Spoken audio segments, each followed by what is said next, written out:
Hi, Disciple Training Camp campers. I'm here again today with our story from our Spark Story Bible. This one is for November the 22nd. It's called Sheep and Goats. And here's someone taking care of their sheep and their goats. And Jesus told his disciples that they were like sheep whenever they cared for each other. And Jesus was their shepherd. They would be like goats if they didn't listen and didn't care. He said, "Do you remember when you fed the woman who was hungry?" "Yes," they replied. "Do you remember when you visited the old man in prison?" "Oh, yes, he was lonely," they answered. "Do you remember when you gave clothing to the children who didn't have anything to wear?" "Yes, they were very cold," they remembered. "Every time you care for someone, it is like you are caring for me too," Jesus explained. "God will welcome you into the kingdom of heaven." The disciples wanted to be like sheep. They knew they would be welcome in heaven.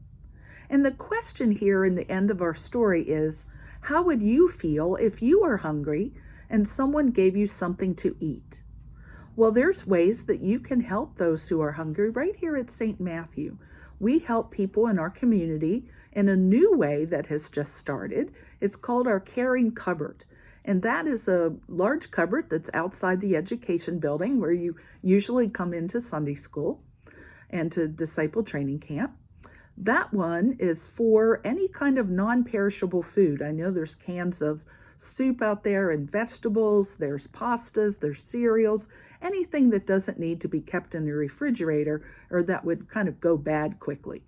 And you can put those things into our caring cupboard that when people walk by, they're able to take anything that they need.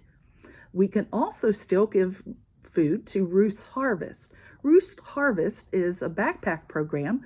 The kids will take home those backpacks that are filled with food over the weekend. So if their family really can't afford to feed them well over the weekend, they will have that extra food to get them by.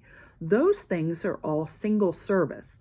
So if you just have a small pack of something that you would eat all at one time, that's the things we collect for Ruth's Harvest.